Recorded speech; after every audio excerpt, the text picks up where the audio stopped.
tema da mensagem nessa manhã é a tradução perfeita do amor. Posso ouvir um amém?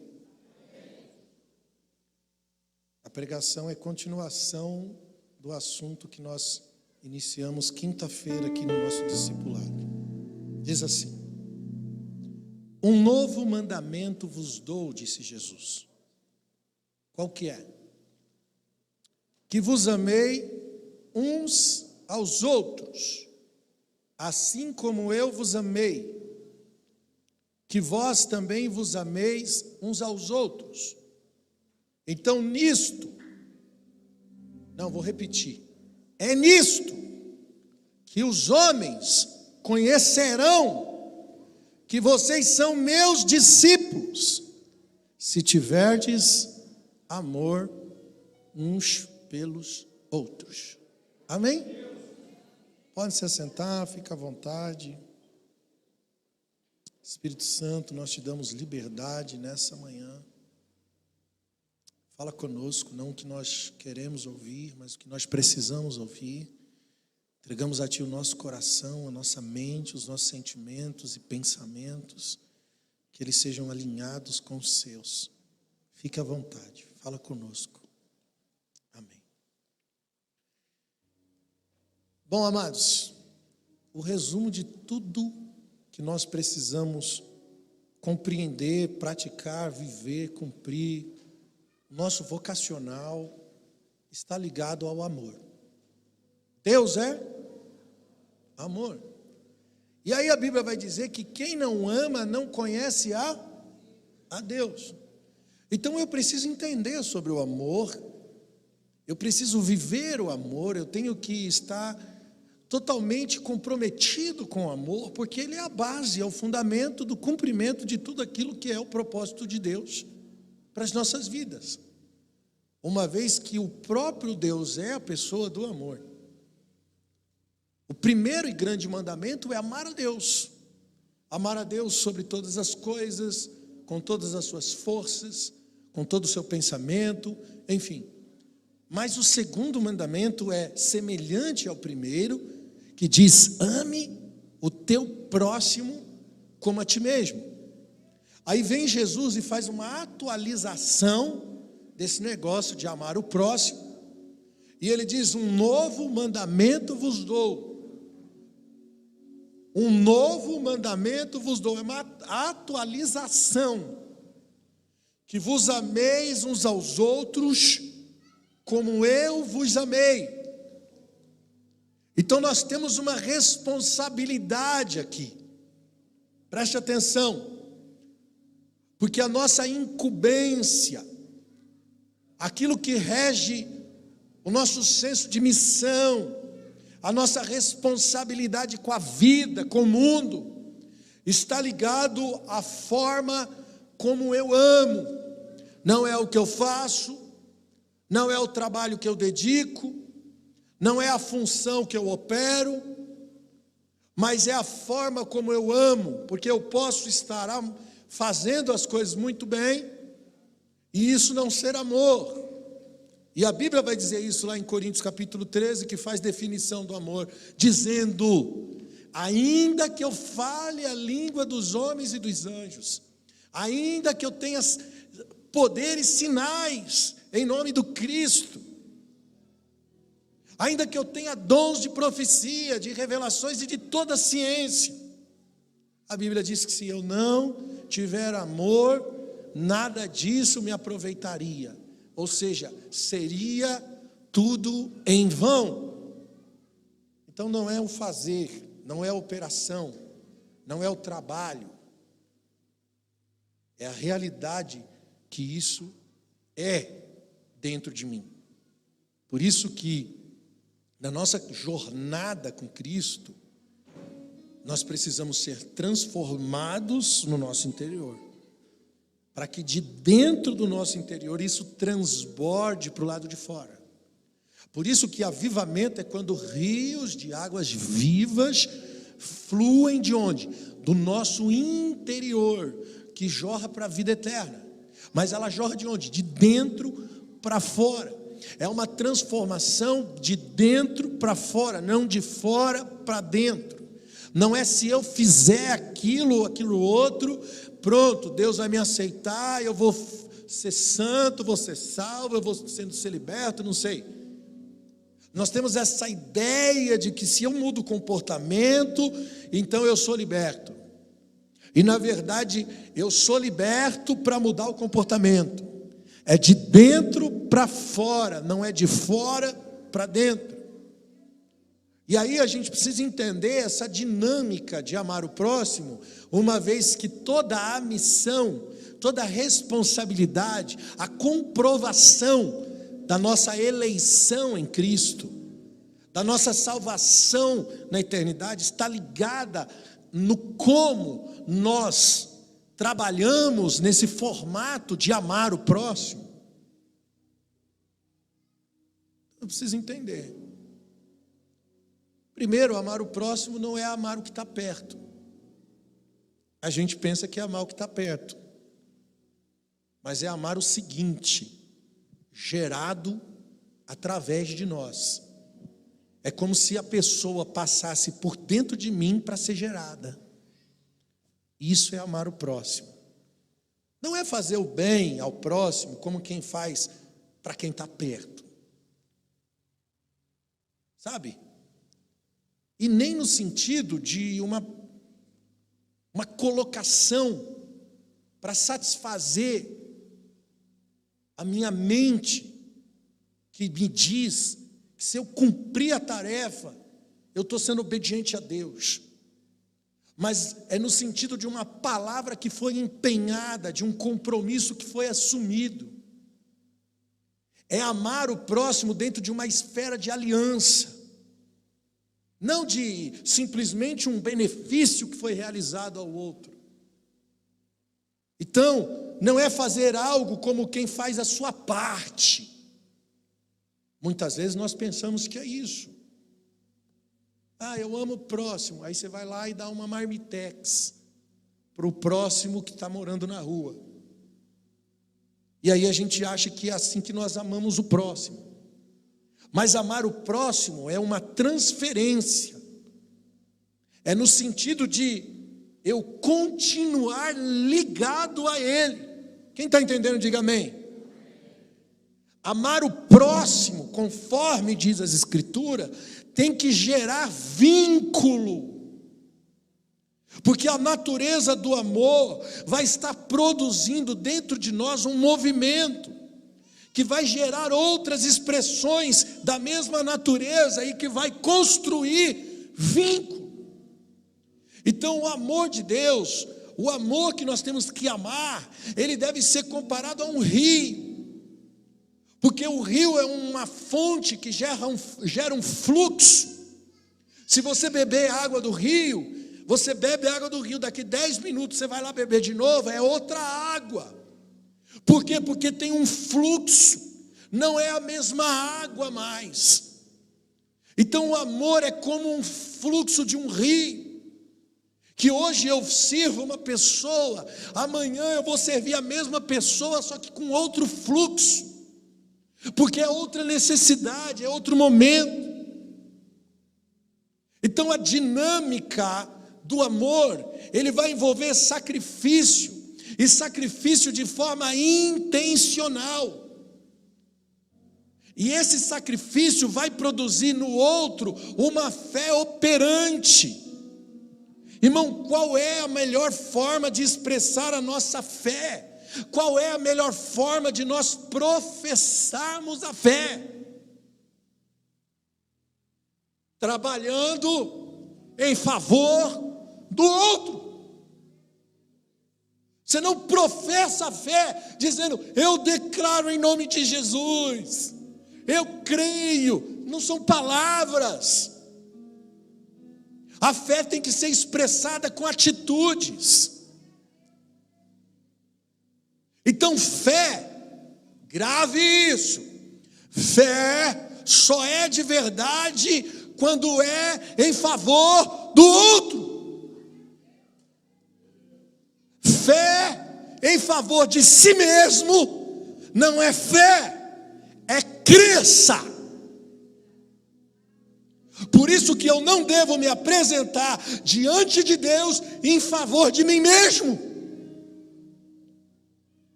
Eu devo me apresentar diante de Deus sempre em favor de alguém, daquele a quem eu quero abençoar, ou seja, aquele que está sendo gerado através de mim. E aí eu lembro você que o amor é como um rio, que tem um fluxo, e que me coloca, o fluxo desse amor me coloca dentro do propósito de Deus. Se tem um propósito de Deus, tem uma missão para você.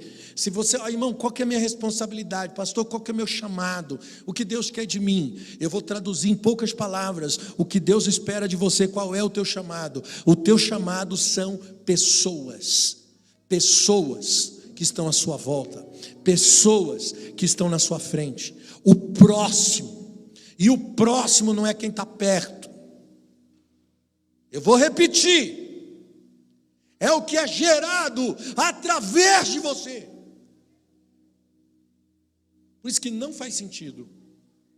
Não faz sentido nenhum você vir para a igreja e aqui você ser um obreiro aplicado, ser um homem de fé, uma mulher de fé, e falar assim, não, eu estou aqui, o que precisar, estamos juntos, conta comigo, tal. Não, eu quero me envolver em tudo quanto é coisa aí, pastor, para fazer a obra de Deus. Legal. Mas não faz sentido nenhum. Se o teu casamento não funciona, se os teus filhos estão perdidos, se você não fala com a sua parentela, porque tem irmão que não fala com pai, com mãe, com irmão, com parente, mas é um obreiro aplicado, é alguém que quer estar aqui, entendeu? Fazendo a sua parte, e acha que está agradando a Deus, porque pensa que está servindo o próximo, e você está servindo pessoas que você não tem compromisso nenhum. Isso é muito fácil. Nós tínhamos um trabalho com moradores de rua, a gente ia levar sopão para eles debaixo das pontes e tal. Uma vez um irmão chegou para mim e falou assim, pastor, cara, quando eu faço isso, eu volto para casa, eu me sinto tão melhor, eu me sinto tão bem. E eu falei para ele assim, poxa, eu já não consigo, eu já me sinto pior. Porque quando eu volto para minha casa, eu lembro que o prato de comida que nós deixamos lá não resolve. Não resolve o problema daquele cara. Eu não consigo me sentir melhor. Que a gente quer se isentar da responsabilidade. É muito fácil levar o prato de comida lá. Difícil é você pegar a pessoa e levar para sua casa. Porque o amor tem que gerar vínculo. Irmãos, o caráter essencial da fé é a mutualidade. A base da fé é Cristo. Eu vou repetir, a base da nossa fé é Cristo. E se é Cristo, nunca é em favor de si mesmo. E aí se você quiser usar aquele versículo, porque quando a gente vai debater esse assunto,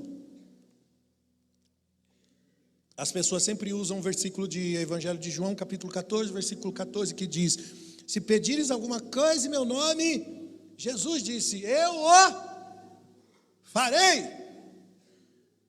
Só que as pessoas confundem esse versículo porque interpretam ele do jeito que gostariam de interpretar. Quando Jesus disse, se pedires alguma coisa em meu nome, eu o farei, presta atenção no contexto. Porque tem gente que acha que tudo que você pedir em nome de Jesus, ele vai dar, porque está no texto. Só que você lê um versículo sem analisar o contexto do versículo. Olha o que diz o versículo 12, antes do 14. Diz assim, na verdade, Jesus disse, na verdade vos digo, que aquele que crê em mim também fará as obras que eu faço. Eu vou repetir: quem crê em mim fará as obras que eu faço e ainda as fará maiores do que essas, porque eu vou para o meu Pai e tudo, agora de novo, 13, tudo quanto pedires eu farei para que o Pai seja glorificado. Então, quando ele diz no versículo 14, se pedires alguma coisa em meu nome eu farei, qual que é o contexto? As obras que eu faço. Jesus fez alguma coisa para si mesmo? Olha o contexto, gente. Quem crê em mim fará as obras que eu faço. E quando você fizer, você vai glorificar quem? O Pai. Aí em seguida ele diz: tudo que vocês pedirem eu farei. Qual que é o contexto, meu Deus do céu? O modelo de tudo que você pedir em nome de Jesus é a continuação das obras que Ele faz. Logo não tem a ver com vontade, logo não tem a ver com desejo humano, logo não tem a ver com o que eu gostaria. Então eu vou, tudo que eu pedir, Deus, em nome de Jesus, eu te peço que o Senhor faça isso, isso e isso na minha vida, porque eu quero muito. Não.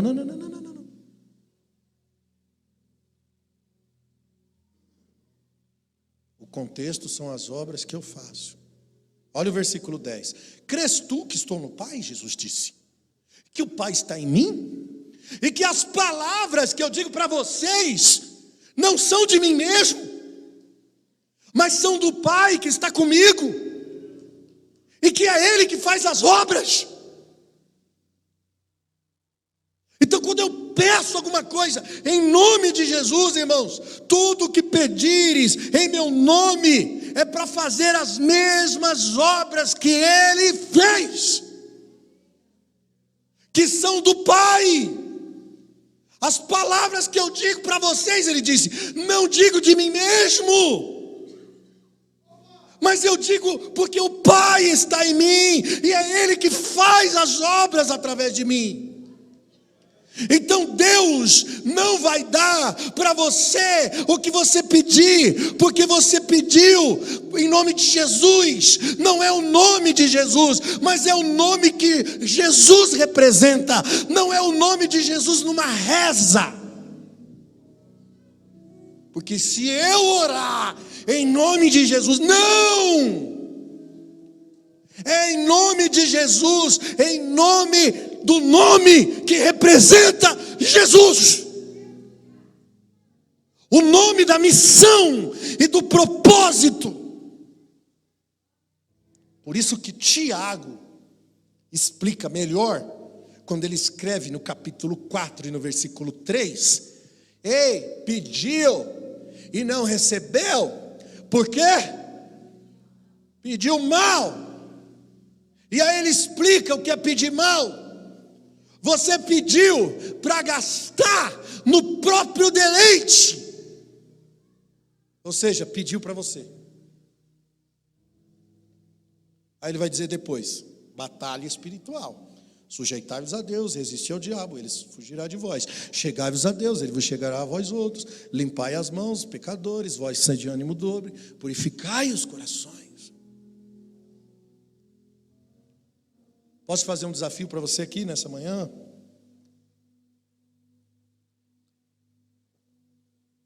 Analise a sua oração.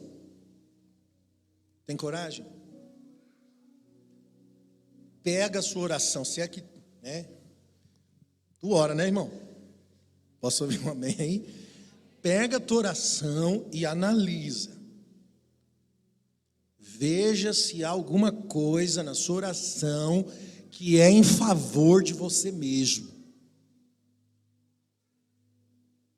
Por quê? Porque a oração de um Cristo, grave isso, a oração de um Cristo nunca é em favor de si mesmo. Sabe qual foi a única hora que Jesus orou em favor de si mesmo? Quem sabe? Na mesma hora ele desistiu. Na hora que ele orou em favor de si mesmo, ele falou: não, para aí. Não seja como eu quero. Porque ele estava vivendo um momento de opressão, de batalha. Ele estava suando sangue no Getsemane. Aí Jesus fez uma oração maluca, diz: Pai, se possível, passa de mim esse cálice. Mas na mesma hora, porque ele estava induzido pelas suas emoções, pelas pressões emocionais, mas na mesma hora ele corrigiu o curso da oração. Ele disse: contudo, não seja como eu quero, mas como tu queres. Irmão, nas pressões da sua vida, você vai ser tentado a orar por você mesmo. Até você recobrar a consciência do propósito. Porque na consciência do propósito, ele vai te dizer assim: o amor é doador, o amor é sofredor, o amor tudo suporta, o amor não desiste, o amor não busca seus próprios interesses. E aí você volta e diz: não. Não sejas como eu quero, Pai, mas como tu queres. Cara, isso fala do Cristo. Sabe qual que é o nosso problema? Nós olhamos Jesus, nós não vemos o Cristo.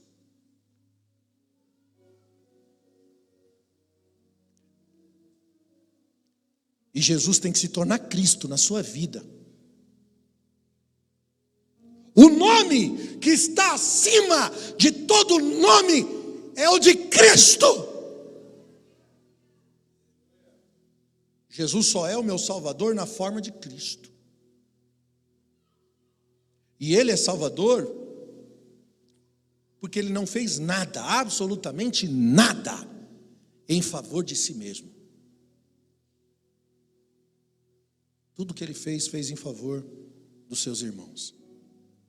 E só assim Jesus revelou o Cristo. Por isso que quando Jesus disse: o que pedirem em meu nome, Ele estava falando no nome do Cristo. O nome que representa quem faz tudo em favor dos seus irmãos. Está entendendo? Porque tem muita gente que ora, mas o marido não muda. Ora, mas a esposa não muda. Ora, mas os filhos não mudam. Porque você não está pedindo para Deus converter o seu marido a Deus. Você está pedindo para Deus converter o seu marido a você.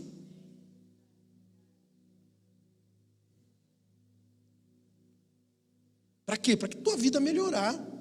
Se ele se converte a você, sua vida melhora. Você não está pedindo para Deus tratar a sua esposa, não.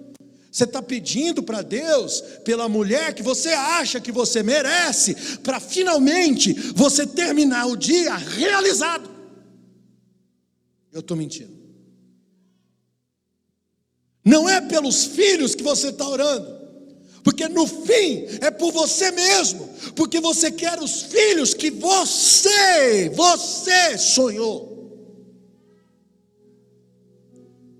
Como é que ora por alguém?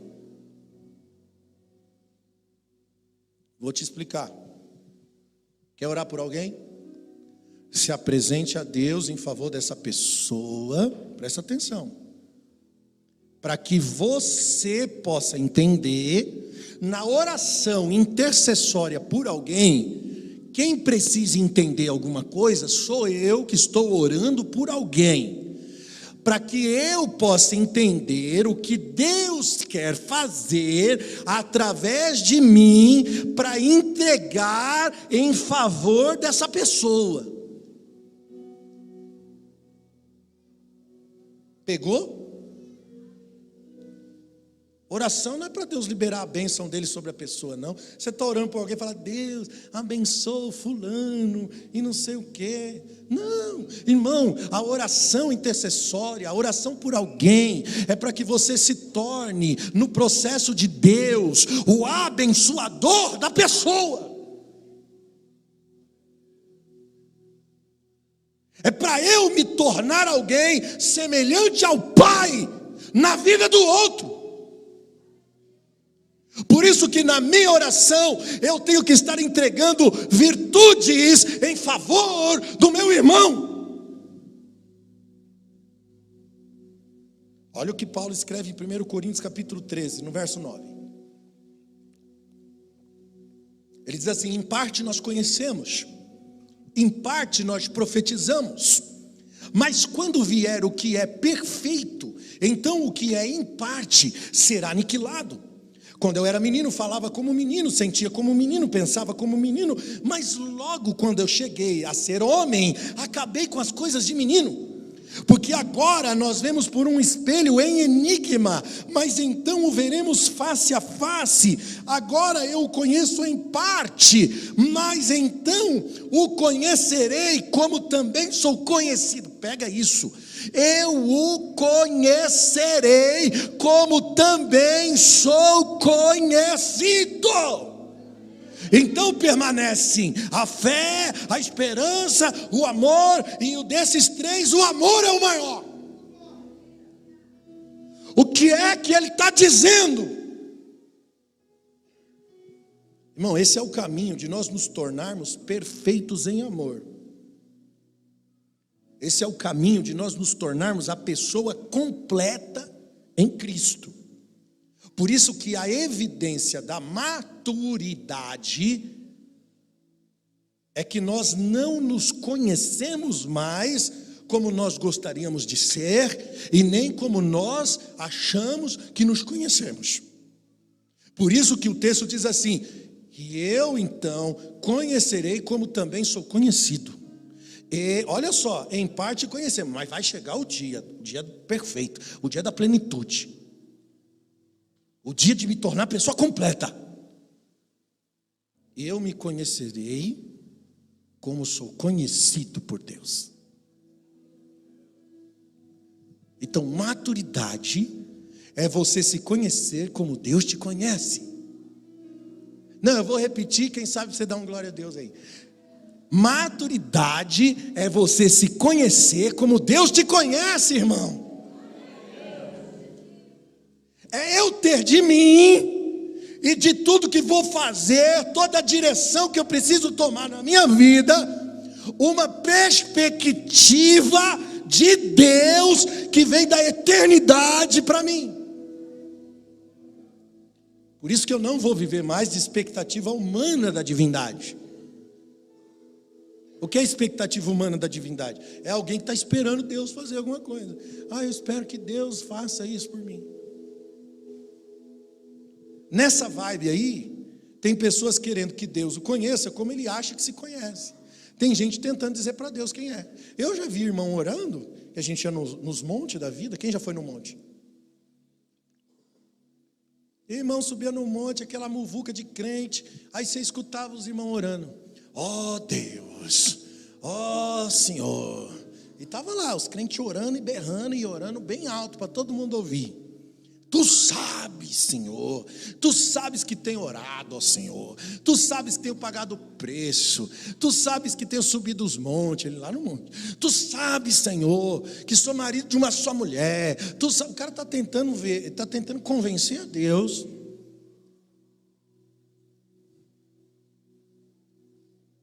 Sobre quem ele acha que é. Só que nessa vibe também tem pessoas que querem que os outros a conheçam como ela gostaria de ser conhecida. Então eu vou forjar uma personalidade que vai mexer com o meu ego, porque eu gosto que as pessoas pensem de mim o que eu gostaria de ser. E aí nasce a famosa hipocrisia. Jesus fala isso aí dos fariseus, né? Por fora belamente vestidos, mas por dentro são um vale de ossos secos. Então, na maturidade, quando a maturidade vem, você vai querer conhecer a si mesmo e as pessoas à sua volta como Deus as conhece. Eu conheço a mim mesmo como Deus me vê, e eu conheço as pessoas à minha volta como Deus as vê. Então nós vamos ter uma visão estável, uma visão segura, uma visão inabalável da eternidade a respeito das pessoas. Eu não olho mais para as pessoas na perspectiva do tempo que ela está vivendo, de como ela está. Às vezes a pessoa está na droga, às vezes a pessoa está na prostituição, às vezes a pessoa está toda errada. Eu vou olhar para ela na perspectiva da promessa de Deus, do plano de Deus, de como Deus vê ela e não de como ela está agora. É assim que a gente faz? Porque só enxergando através do amor de Deus que eu posso tratar o meu irmão de forma que o meu irmão possa ver através de mim a referência de quem de fato ele é nos planos de Deus. Sem o amor você não vai conseguir fazer isso.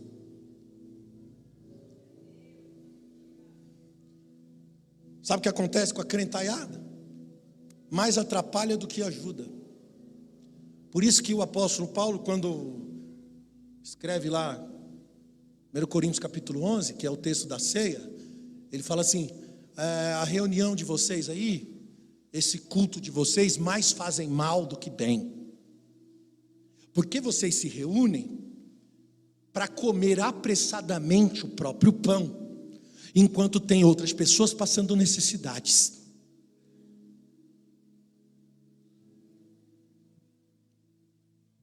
Por isso que o pão da ceia não é para ser comido, mas é para ser repartido. E nós entendemos na perspectiva do eu, entendeu? Minha individualidade. Deus fazendo por mim o que eu gostaria que Ele fizesse por mim. Então, apressadamente, você vai comer o seu próprio pão. Mais atrapalhamos do que ajudamos na construção do outro. Sabe por quê? Porque quando nós olhamos para o outro, nós julgamos as pessoas por causa do nosso juízo de mérito. E aí quando os outros olham para nós, sabe o que eles veem? Eles veem em nós a nossa expectativa daquilo que nós achamos que eles precisam se tornar para ser aprovado por Deus. O meu nível de exigência é tão sacrossanto que a pessoa olha para mim e fala assim: eu nunca vou conseguir ser o que esse cara está propondo que eu seja.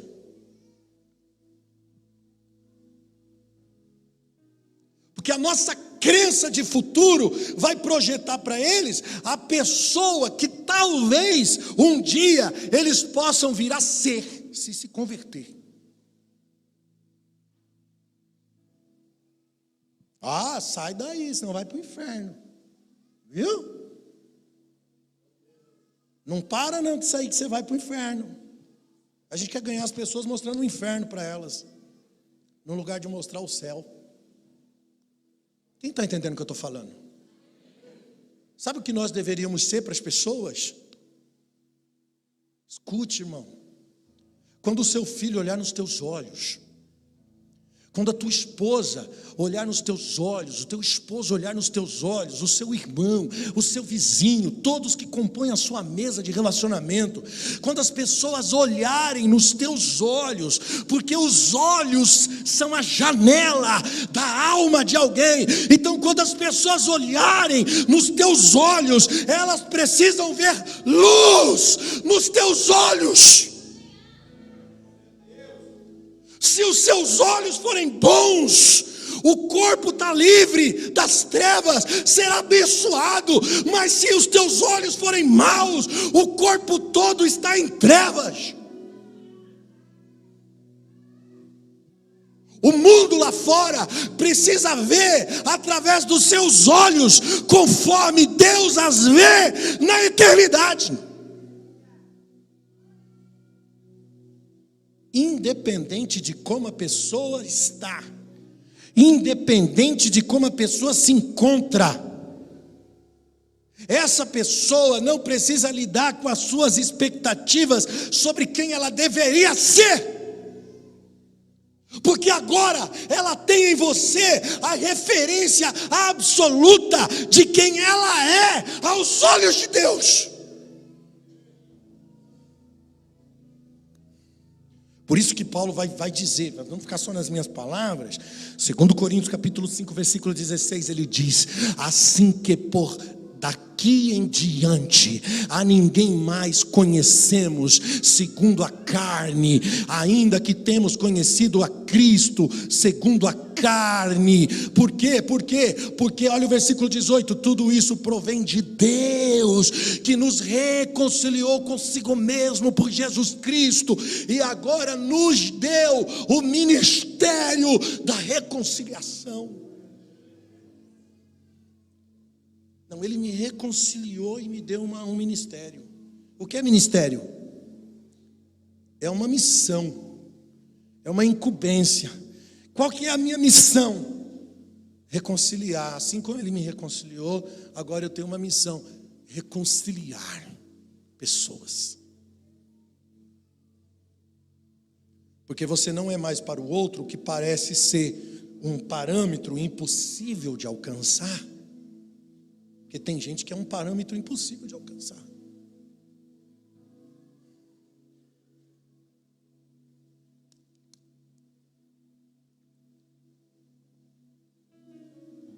Mas você se torna a iluminação para o caminho do outro. Você se torna a inspiração sobre quem ele é em Deus. Aí ele olha nos teus olhos e tem uma referência de quem ele é, e não uma dívida. E não uma dívida. Muitos de nós pregamos o evangelho e deixamos uma dívida para as pessoas. E eu não estou exagerando, não. Vou ler mais um texto para vocês. 2 Coríntios, capítulo 5, versículo 11. Paulo diz: uma vez que conhecemos o temor do Senhor, olha aqui, procuramos induzir homens. Procuramos induzir homens. E que somos está manifesto diante de Deus. O que somos está manifesto diante de Deus. E esperamos que agora também seja manifesto diante da consciência dos homens. O que somos, você pegou? O que nós somos está manifesto diante de Deus, e agora nós esperamos que o que nós somos, que está manifesto diante de Deus, também seja manifesto na consciência dos homens. Por isso procuramos induzir os homens. Irmão, a nossa vida tem que ser uma indução. Uma indução. Isso é suportar uns aos outros em amor. Suportar uns aos outros não é tolerar o erro das pessoas, não, viu? Suportar não é tolerar fraqueza, defeito, inconveniência das pessoas. Sabe o que é suportar? É ser o suporte que o outro precisa. É ser a sustentação que vai dar para ele transformação. Eu suporto o meu irmão quando eu entro na vida dele para ser um catalisador de indução para a sua transformação. Pegou? É quando eu me torno na vida do outro a substância sal e substância luz, que vai gerar uma aceleração no processo do meu irmão conhecer a Cristo. Então eu me torno a semente de fé que o meu irmão precisa. Aleluia. Por quê? Porque eu não sou a cobrança dele. Como referência de fé, eu me torno a certeza das coisas que não se veem na vida do meu irmão. E a pessoa pode não saber ainda. O importante é que você sabe. Que alguém pode estar falando aqui, pastor, eu já tentei fazer isso aí que o senhor está pregando, a pessoa não acorda. Está tudo bem. O importante é que você sabe. Essa pessoa pode insistir para tentar fazer você desacreditar, para você ficar incrédulo a respeito de quem ela é diante de Deus. Mas isso não vai mudar, porque você sabe quem ela é diante de Deus. Então ela pode te ofender, ela pode tentar te ferir, mas você não se ofende.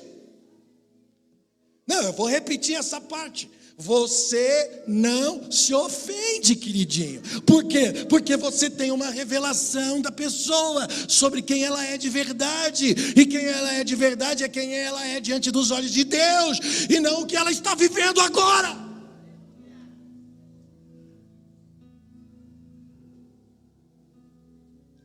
Olha o versículo 12. Não estamos tentando novamente recomendar a vocês, mas nós estamos dando oportunidade de vocês exultarem através de nós, para que tenham o que responder aos que se vangloriam das aparências, e não do que está dentro do coração.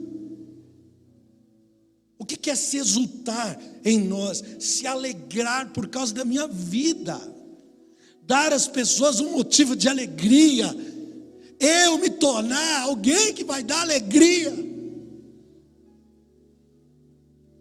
E a nossa alegria não pode ser ao de se apresentar. Independente, irmão, do estado que a pessoa se encontra, se ela está firme, se ela não está, se ela está perdida, se ela não importa. Ainda que essa pessoa não tenha motivo de alegria, eu vou ser o testemunho para ela de alegria. Você está entendendo? Eu vou ser o testemunho de felicidade na vida do meu irmão. E olha que tem crente, eu vou falar para você, tem irmão, tem pessoa que só está sempre prostrado, sempre infeliz. Eu tenho que ser a perspectiva de Deus na vida do outro. Cara, Jesus viu o plano de Deus em nós. Por isso ele entendeu. E quando nós fazíamos as burradas, quando nós falávamos besteiradas, quando nós feríamos, ofendíamos, meu irmão, Jesus estava crucificado. Aí o Senhor Jesus olha para o Pai e diz: perdoa-os. Por quê? Porque eles não sabem o que fazem.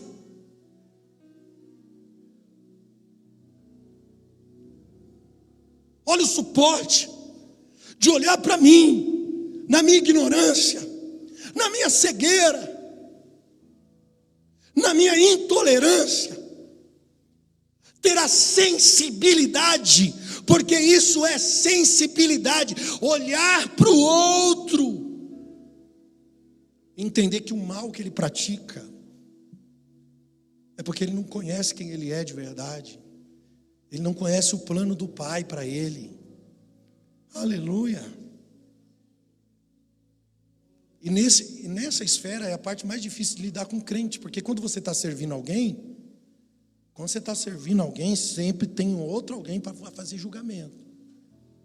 E não perde tempo, porque isso aí não presta. Ô pastor, você está passando a mão na cabeça.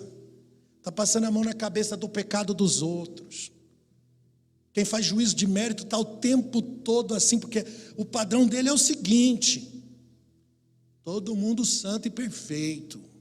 Pisou fora da casinha do diabo, é do inferno. Não presta para andar comigo. Não, porque na minha casa só entra pessoas que eu escolho a dedo. Porque minha casa é santa. Minha casa é o altar de adoração. Então dentro da minha casa não entra qualquer um não, irmão. Se a tua casa é santa, se ali é um altar de adoração, você tem que pegar os piores. Você tem que chamar os mais sujos para ser limpo. Você tem que chamar os mais desordenados para ser ordenado, para ser alinhado. Mas a nossa cabeça evangélica, a nossa mentalidade religiosa, a gente já faz separação de pessoas. Por isso você não ganha uma vírgula, não ganha ninguém para Jesus, irmão. Não ama próximo coisa nenhuma, você ama você e o seu padrão religioso. Aí sabe o que a Bíblia diz? Olha o versículo 13 de 2 Coríntios 5. Ele diz: se nós enlouquecemos, é por amor a Deus. E se nós conservamos o juízo, é por amor a vocês. Aqui o contexto é o seguinte: ele está dizendo assim: daremos oportunidade a vocês de se alegrar através de nós. Então, se nós enlouquecemos, é por amor. Se nós conservamos o juízo, também é por amor a vocês. Aí as pessoas acham que nós estamos loucos, mas eu sou a lucidez do outro. Somos a lucidez de quem perdeu o juízo.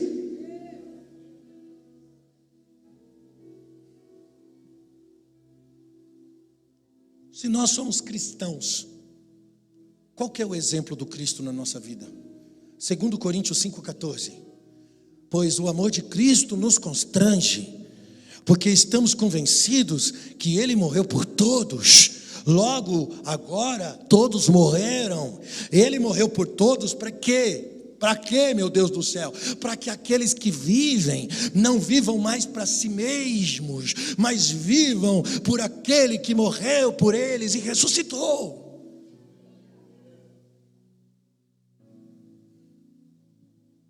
O amor que me constrangeu morrendo por mim, Ele está dizendo: agora que eu morri por você, você vai morrer por todos. Não vai viver mais para você,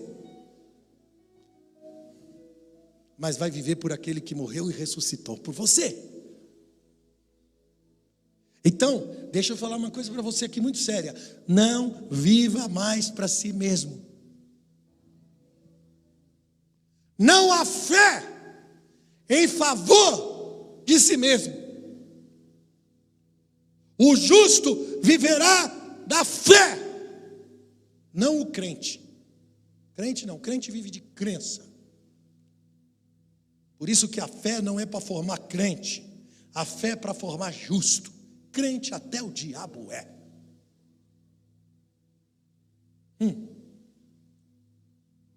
Sabe qual que é a diferença do crente diabo e do crente evangélico? O diabo treme na presença de Deus. Essa é a única diferença.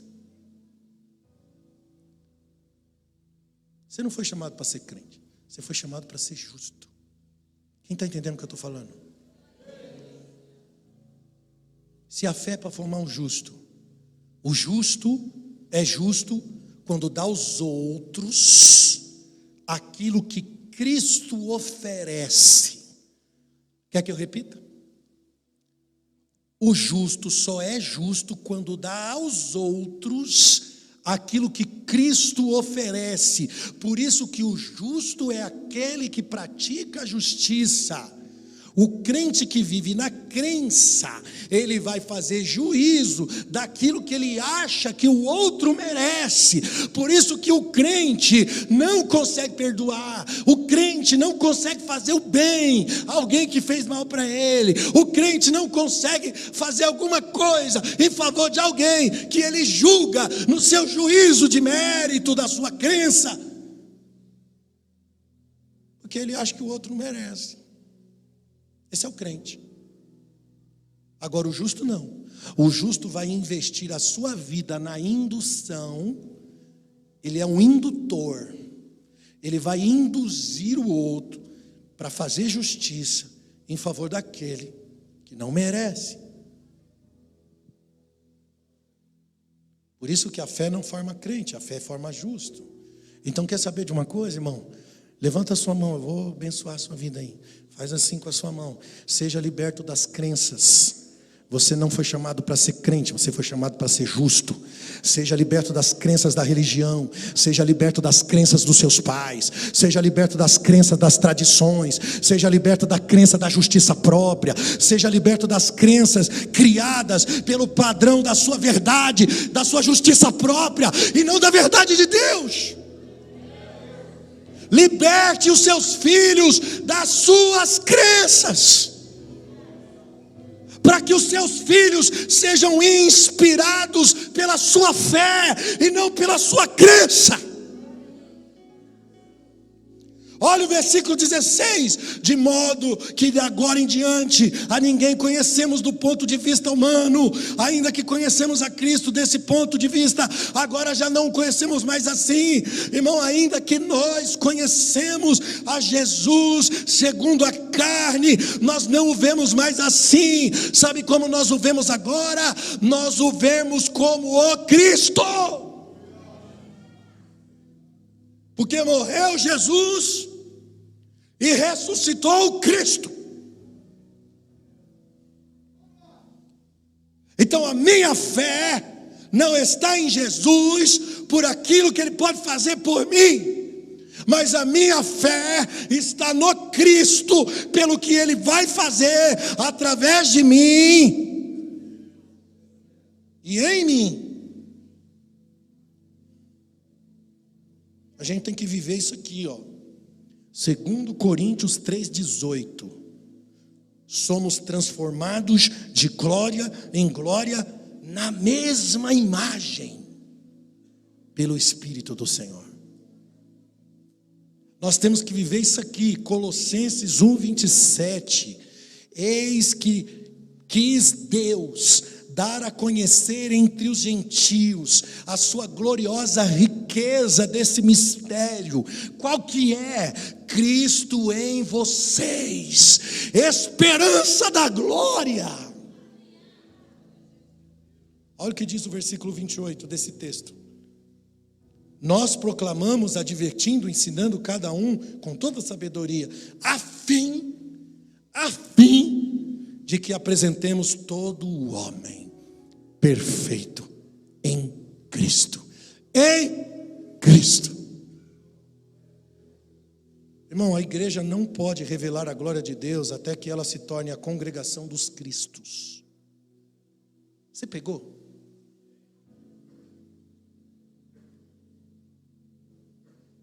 Isso é muito sério. Aqueles que revelam a glória de Deus, isso não vai acontecer enquanto nós não nos tornarmos a congregação dos Cristos. Colossenses 2:2. Esforço-me para que vocês sejam fortalecidos nos corações, para que vocês sejam unidos em amor, para que vocês alcancem toda a riqueza do pleno entendimento, a fim de que vocês conhecerem plenamente o mistério de Deus, a saber quem?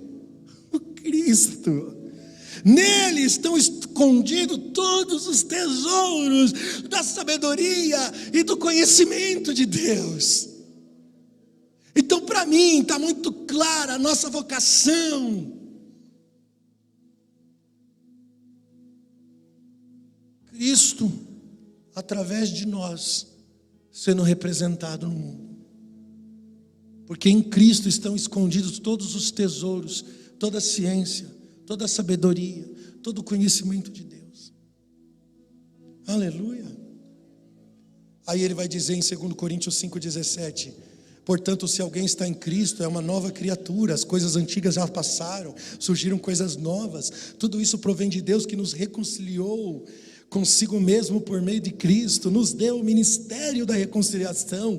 Ou seja, Deus estava em Cristo, reconciliando consigo o mundo, não lançando conta dos pecados dos homens, e nos confiou a mensagem da reconciliação. Portanto, nós somos agora os embaixadores de Cristo. Nós somos agora, por favor, pega isso. Nós somos agora os embaixadores de Cristo, como como se Cristo estivesse fazendo um apelo através de mim e através de você. Eu preciso repetir isso. Como se Deus estivesse fazendo uma oração, como se Deus estivesse fazendo um apelo por intermédio de mim, por intermédio de você. Então nós suplicamos: reconciliem-se em Deus, pois Deus tornou o pecado por nós, aquele que não tinha pecado, para que nós nos tornássemos justiça dele.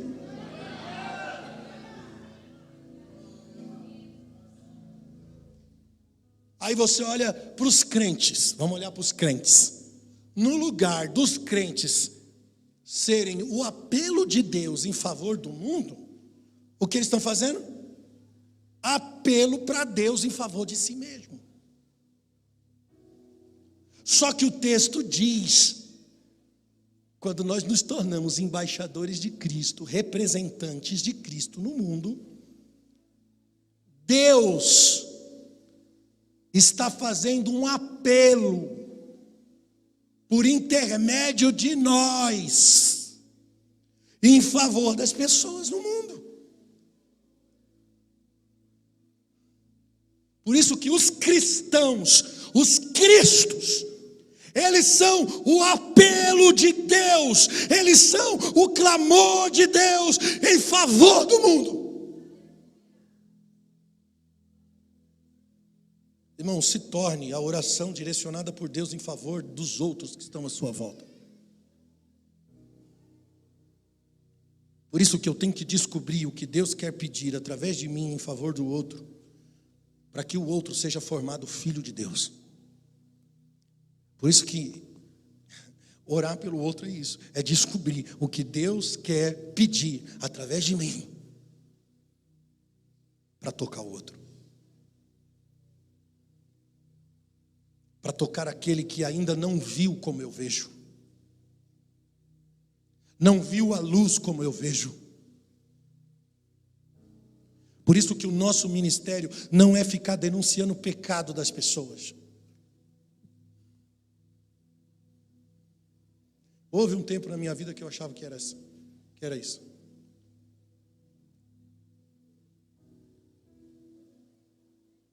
Até ser esmagado por Deus. O nosso ministério é se tornar um instrumento de reconciliação. Não é entregar o irmão para Deus. Tem gente entregando o outro irmão para Deus.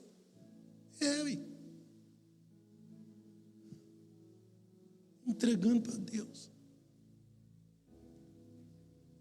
Como se fosse uma denúncia assim: ai Deus, põe a mão, põe no leito, esmaga ele, Jesus. Uma vez eu ouvi no monte, o cara orando pela esposa. Gritava bem alto: pega ela, Jesus. Não, ele pediu para Deus matar. Mata ela, porque ela está tirando o meu ministério. Olha só. Está atrapalhando o meu chamado. Mata ela. Eu não acreditei quando eu ouvi aquilo.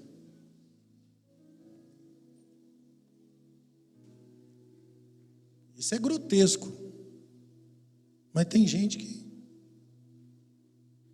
Você vê uma pessoa problemática e fala: eu vou orar por você. Está orando. Deus, bota a mão. Você não está entendendo ainda. Posso contar uma notícia para você? Você sabia que Deus já perdoou ele? Sabe essa pessoa que você quer que se arrebenta? Você não sabia, né? Deus já perdoou. Você que não perdoou. Sabe, no fim de tudo, você tem que se tornar a exata tradução do amor de Deus. Não uma interpretação. E, irmão, o mundo está cheio de interpretações belas e bem colocadas, interpretações do amor de Deus. Mas você não foi chamado para interpretar. Você foi chamado para ser a tradução. Nós estamos aqui para traduzir, não para interpretar. De modo que quem faz interpretações tem uma conclusão de quem não conheceu. Porque como não conheceu, de acordo com o que entendeu, interpreta. E o mundo está cheio de interpretações, de acordo com a ideia, o conceito, a comparação de cada um. Por isso que a religião é a confusão. Cada um vem, entrega a melhor interpretação que tem, de acordo com as suas conclusões. E Deus só quer que você seja a tradução. Tradução não é conclusão de quem acha que entendeu alguma coisa. O que é a tradução? É o testemunho de quem conheceu. Por isso nós não somos intérpretes, nós somos tradutores do amor de Deus. As pessoas vão conhecer através de nós, não porque nós temos algum tipo de conclusão acerca do amor de Deus, mas porque eu estou entregando o que eu recebi como base de uma evidência, de um conhecimento do amor de Deus na minha vida. Por isso nós dizemos como Paulo: o que eu recebi do Senhor também vos entreguei. Ou seja, a ceia representa a entrega mútua.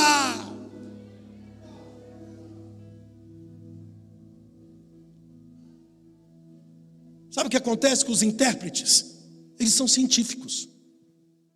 Sabe como se faz ciência? O homem observa, aí ele compara e depois ele conclui. Está feita a ciência. Está feita a ciência. Só que a ciência de Deus não é baseada em comparações, em observações e nem em conclusões.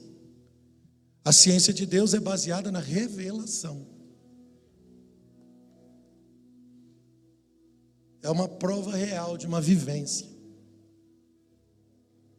de uma experiência que é como um rio. E você não bebe toda vez que você bebe da água é uma água nova. Não é a mesma água, porque vem de um fluxo. Então não dá para comparar, e nem para fazer observações, e muito menos conclusões. Não dá nem para explicar o amor de Deus. Por isso que a pregação do Evangelho é loucura para aqueles que perecem, porque ninguém entende nada.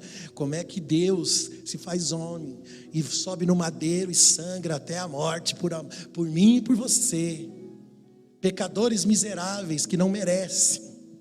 Quem explica isso? Aí você quer virar evangélico, né? Ir para a igreja, fazer seu cultinho tradicional de toda semana, para Deus te abençoar, no seu egoísmo, no seu individualismo, no seu sonho pessoal. Que está cheio de igreja assim, irmão, cultinho, para dar para você o que você quer. Alimentando a idolatria do homem, e ninguém conhece nada sobre Deus. É um bando de crente. Deus te chamou para ser justo, para ser um Cristo, um cristão de verdade. É um Cristo, alguém que vai oferecer ao mundo o que Cristo oferece. Essa é a sua missão. E talvez muita gente está olhando para mim aqui nessa manhã, está dizendo: meu Deus, pastor, eu não saí nem da fralda ainda, eu não conheço nada ainda, estou só no início. Essa pregação do Senhor aí é muita feijoada aí para mim, dor de barriga, vou sair daqui com dor de barriga. Não vai não, fica tranquilo. Tem momento que você precisa despertar. Que a criança já tá na adolescência, mas ainda está segurando uma madeira.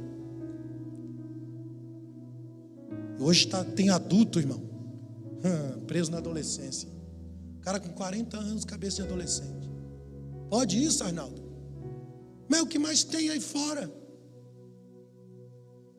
Então digamos que talvez essa palavra seja para um adulto com cabeça de adolescente, irmão. Engole a feijoada, engole, vai. Deus vai dar um jeito, você vai fazer digestão, esse negócio vai funcionar. Que você volte aqui no próximo culto mais maduro, que você saia para a rua para entender, eu preciso mudar, eu vou me consertar, eu vou me posicionar, vou adorar Jesus de verdade, vou ter uma vida de relacionamento com o Espírito Santo, porque meu cristianismo está muito barato.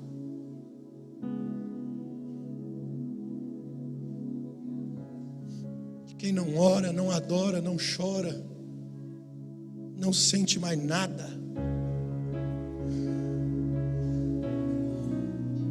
Você se tornou escravo da intelectualidade cristã. E acha que bate o cartão no culto de domingo, está tudo certo.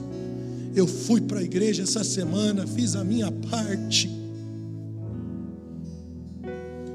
Você é um ótimo crente. Só que Deus está te chamando para ser justo, para ser a tradução perfeita do amor dele nesse mundo. Será se você pode olhar para dentro de você e reconhecer: pastor, eu não sou nada disso. Está tudo bem, coloca diante de Deus a tua vida, rasga o teu coração, faça o que Paulo disse em Romanos 12: ofereçam as vossas vidas como sacrifício vivo, santo e agradável, que este seja o seu culto de verdade, um culto racional, onde você não vai viver mais por você, onde você não vai buscar mais por você. Você ofereceu sua vida em sacrifício vivo, não te pertence mais, tudo pertence a Ele, dele, por Ele e para Ele são todas as coisas. Sim, então sim, você vai viver em não vos conformeis mais com esse mundo, mas transformai-vos pela renovação da mente, do entendimento, para que experimenteis, e não só experimenteis, mas comproveis a boa, agradável e a perfeita vontade de Deus na sua vida. Desperta, tu que dormes. Jesus te chama hoje, meu irmão. Aleluia. Se você amar uns aos outros como eu vos amei, o mundo vai saber. O mundo vai saber que vocês são discípulos, que vocês são Cristos no mundo, que vocês são a expressão do Cristo nesse mundo.